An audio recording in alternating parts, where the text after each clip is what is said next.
እ ሰላም የእግር ኳስ ቤተሰቦች፣ የቻምፒየንስ ሊግ የጥሎ ማለፍ ጨዋታ፣ ከዛ ደግሞ ከባድ የዘረኝነት ክስ እና እጅግ አወዛጋቢ የሆነ የዩኤፋ ውሳኔ። ዛሬ በዚህ ጥልቅ ትንታኔያችን የምንዳስሰው ይህንን ነው። ሪያል ማድሪድ ከቤንፊካ ባደረጉት ጨዋታ የተፈጠረው ውዝግብ ከሜዳ አልፎ ትልቅ የሕግና የሞራል ጥያቄዎችን ያስነሳ ነው። ከዜናዎቹ ጀርባ ያለውን እውነታ አብረን እንፈትሻለን። አዎ ውጥረቱ ከፍተኛ ነበር። የካቲት 17 2026 የተደረገውን ጨዋታ ሁላችንም እናስታስበዋለን። የሪያል ማድሪዱ ቪኒሲየስ ጁኒየር የቤንፊካውን ጂያንሉካ ፕሬስቲያኒንን በዘረኝነት ሰድቦኛል ብሎ ከባድ አቤቱታ ሲያቀርብ ነው ነገሮች የጦፉት። ልክ ነህ። የዩኤፋን የዲስፕሊን ሕግ አንቀጽ 14ን ብናይ ማንኛውም የዘረኝነት ጥፋት ቢያንስ የ10 ጨዋታ የገዳ ነው የሚያስቀጣው። ሕጉ በጣም ግልጽ ነው። ግን ማህበሩ ለፕሬስቲያኒ ያስተላለፈ የአንድ ጨዋታ የገዳ ብቻ። ይሄ ነው እኮ እኔን ግራ ያጋባኝ። ማለቴ እንዴት የአንድ ጨዋታ የገዳ ብቻ ሊሆን ቻለ? ምን መሰለ፣ ማህበሩ የተጠቀመው ፕሪማ ፋሲ የሚባል የሕግ መርህ ነው። ያው በገጽታው ላይ አሳማኝ ሆኖ በሚታይ ማስረጃ ላይ የተመሰረተ ጊዜያዊ ውሳኔ ማለት ነው። የመጨረሻ ብይን አይደለም። ግን የጉዳዩን ክብደት እናስበው። አዎ ቻምፒየንስ ሊግ ላይ ነን። በትክክል በቻምፒየንስ ሊግ የጥሎ ማለፍ ጨዋታ ላይ ሙሉና የማያዳግም ማስረጃ ሳይኖር አንድን ቁልፍ ተጫዋች ለ10 ጨዋታ ማገድ ውድድሩን ሊያናጋው ስለሚችል ዩኤፋ ይህን የሕግ ቀዳዳ ተጠቅሞ ጉዳዩ እስኪጣራ ፈታኝ ጊዜያዊ እርምጃ ወስዷል። ይሄ አካሄድ በራሱ ትልቅ ክርክር የሚያስነሳ ነው። ማኅበሩ ውድድሩን ላለማስተጓጎል ጥንቃቄ ለማድረግ ሞክሯል ወይስ ከባድ ሕጉን በተገቢው መንገድ ማስከበር ተስኖታል ብለን እንድንጠይቅ ያደርገናል። ነገሩ ግን ከዚህም በላይ ይወሳሰባል። ማለቴ የሪያል ማድሪድ ተጫዋቾች የሰጡትን ምስክርነት ስንሰማ በእውነት ግራ ያጋባል። ኪሊያን መምባፔ ፕሬስቲያን የተባለውን የዘረኝነት ስድብ 5 ጊዜ ሲናገረው በግልጽ ሰምቻለሁ ብሎ መሰከር አይደል? አዎ፣ ግን ደግሞ የቡድን አጋሩ ኦሪሊየን ቹዋሜኒ ፍጹም የተለየ ነገር ነው የተናገረው።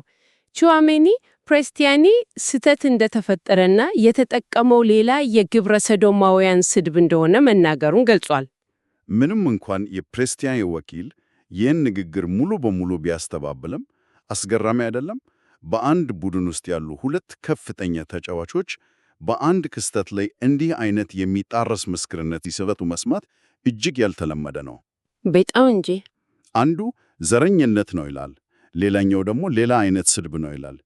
እኛ የትኛውንም ወገን ሳንደግፍ የቀረበውን መረጃ ብቻ ስንመዝን ይህ ሁኔታ የምርመራውን ሂደት ምን ያህል ከባድ እንደሚያደርገው መገመት አያዳግትም። በቤንፊካ በኩል ደግሞ ፍጹም የተለየ አቋም ነው ያለው። ፕሬስቲያኔ ክሱን ከመነሻው ሙሉ በሙሉ አስተባብሏል። የቤንፊካ ክለብም ይህን የስም ማጥፋት ዘመቻ ብሎታል። ቪኒሲዩስ በጫጫታው መሃል የሰማው መስሎት ተሳስቷል ነው ያሉት። እና ደግሞ አሰልጣኝ ጆዜ ሞሪኖ የሰጡት ምላሽስ የክለቡን ታላቅ ታሪካዊ ጥቁር ተጫዋች ዩሴቢዮን በማንሳት የክለባችን ትልቁ ሰው ጥቁር በመሆኑ ክለባችን ከዘረኝነት የጸዳ ነው ብለው በጽኑ ተከራክረዋል። ይሄ መከራከሪያ በራሱ ትልቅ የመወያያ ነጥብ ነው እኮ። ታሪካዊ ዳራንንጋ የቀድሞ ተጫዋቾች ማጣቀስ ለአሁኑ ጊዜ ክስ እንደ ጠንካራ መከላከያ ሊያገለግል ይችላል ወይ? ታላቅ ጥቁር ተጫዋች በታሪኩ ስለነበረው ብቻ አንድ ክለብ ወይም ተጫዋቾቹ ዛሬ ላይ ከእንደዚህ አይነት ክስ ነፃ ሊሆኑ ይችላሉ? አይችሉም። ማለቴ የሞሪኖ አባባል የክለቡን ባህል ለመከላከል ያለመ ቢሆንም በቀጥታ የቀረበውን ግላዊ ክስ የሚያስተባበል ተጨባጭ ማስረጃ ግን አይደለም። ልክ ነህ። እንግዲህ ተመልካቾቻችን ይሄ ጉዳይ የሚያሳየን ትልቅ እውነታ አለ። ግልጽ የሆነ የድምፅ ማስረጃ በሌለበት በሜዳ ላይ ባለ ከፍተኛ ጫናና ጫጫታ ውስጥ እንዲሁም የምስክሮች ቃል ብቻ እርስ በርሱ በሚጣረስበት የስፖርት መድረክ ላይ ፍትህን በትክክል ማረጋገጥ ምን ያህል ፈታኝ እንደሆነ በግልጽ አይተናል። በአንድ በኩል በቡድን አጋሮች የተደገፈ ነገር ግን እርስ በርሱ የሚጣረስ ክስ አለ። በሌላ በኩል ደግሞ ጽኑ ማስተባበያ እና ታሪካዊ ዳራን ያጣቀሰ ጠንካራ የክለብ መከላከያ ቀርቧል። ጉዳዩን እጅግ ውስብስብ የሚያደርገው ይሄው ነው። እናም ይህን ሁሉ ስናጠቃልል አንድ ትልቅና አነጋጋሪ ጥያቄ መተው እንፈልጋለን። ማህበሩ ጊዜያዊ ማስረጃን ብቻ መሰረት አድርጎ ተጫዋችን ለአንድ ጨዋታ ማገዱ ወደፊት ምን አይነት መዘዝ ሊያመጣ ይችላል? ትበት አዲስና አደገኛ ስርዓት ያመራ ይሆን ወይንስ በስፖርቱ ዓለም ፈጣን ፍትህን ለማስፈን ይረዳል? በትክክል የሁላችንም ልናስበት የሚገባ ጉዳይ ነው። በሚቀጥለው ጊዜ በሌላ ጥልቅ ትንታኔ እስክንገናኝ በዚህ ሐሳብ ላይ ኮመንት ላይ ተወያዩበት። ቻው።